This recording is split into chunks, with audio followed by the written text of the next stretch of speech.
everyone, I am back with the weekly Tarotscope for the week of July 3rd to 9th. And for those of you in Canada, happy Canada Day for Saturday, and for those of you in the States, happy Independence Day for tomorrow, July 4th. I hope you are all having good national holidays, and wherever you are, you're having fun. As usual, if you're interested in your own reading, you can go and click on my Etsy shop for online readings or my website, especially if you want to book an in-person reading if you're in my area, which is Winnipeg. So anyway, let's get started. I am using the Everyday Witch Tarot for our Tarotscopes, and then for the Oracle deck for our guidance for the week is Wisdom from the House of Night. So I've pre-shuffled, so let's start as always with Aries. For Aries, you have the Two of Cups this week, so a really great card to get, I think. Two of Cups, all about friendship and love, romance. If you are starting a new romance, this is definitely a great indicator that it's something that's based on friendship and there's potential there. It's also saying if you are in a romance, then it's something that where you're going to have a lot of good energy around that this week, but also just good energy with friends. Anything where you're doing something with people one-on-one will go really well this week for Aries. For Taurus, we have the Three of Cups, another great card. So a Taurus is a great time to get out there and party, to be in groups, to do things together, to celebrate. So if there's anything you're going to, like a wedding or anything this week, it's going to go really well. For Gemini, we have the Two of Wands. So Gemini, it's a great week to plan things. It's a great week to kind of think about what it is you want to do, where you want to go, especially with creative or business projects. Make those plans. Not so much a week of action, but definitely a week of planning.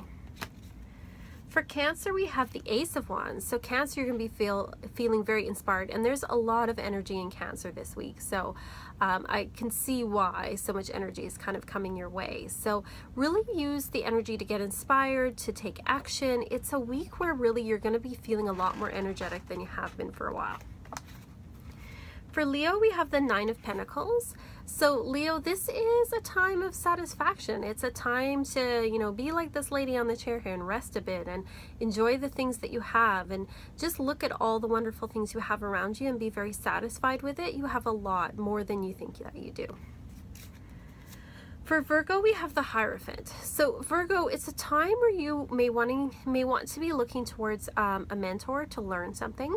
It's also a time where following the established order is going to help you more than trying to rebel against it. It's a week where you're really going to have to follow kind of the tried and true and the traditional. For Libra, we have the Tower. So Libra, this is a week where things get shaken up.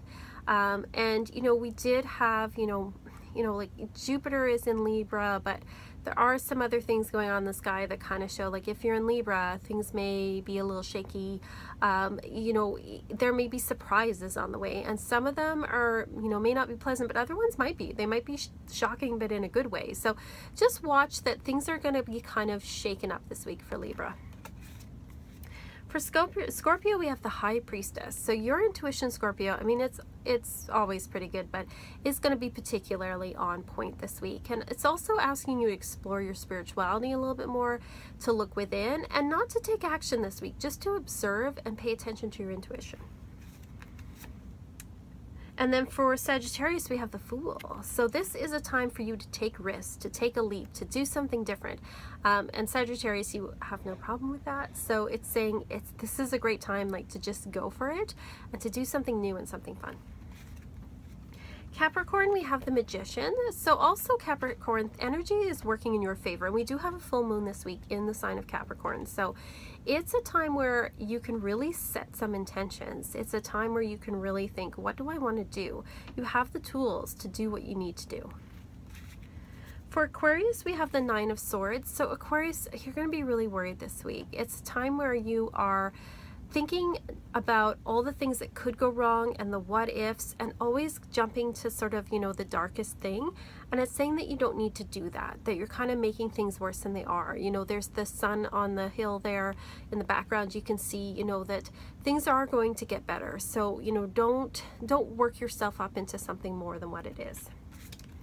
And Pisces, we have the Queen of Cups. So Pisces, this is a very Pisces card. Pisces, your intuition also is going to be really, really strong this week, especially with a full moon. It's a time for you to just kind of sit back, and I see you more at home and doing more things that you love at home. This doesn't mean that you're not going to be sociable. You might have people over, but I see you being more sort of domestic and relaxed, and a time when you're really listening to others and are open to others. So that's what I'm seeing for each of the signs this week. I pulled a card from the House of Night. What I got was Invisible. Now, this card could be taken two ways.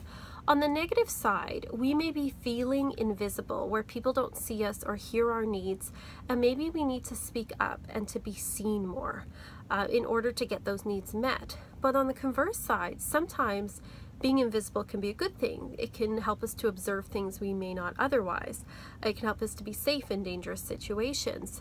So it really depends where you're at. Sometimes it can be a useful thing to kind of be able to step back and see things, and to be able to escape things. And sometimes it's not a good thing. So you have to decide, where do you fit into this spectrum and how do you feel? From the readings, I can see that some signs are definitely very active, while others are more in a passive tone this week. And so depending where you're at is kind of what the message is for you this week. So if you see anything else, let me know. As always, like and subscribe, and I will see you next time.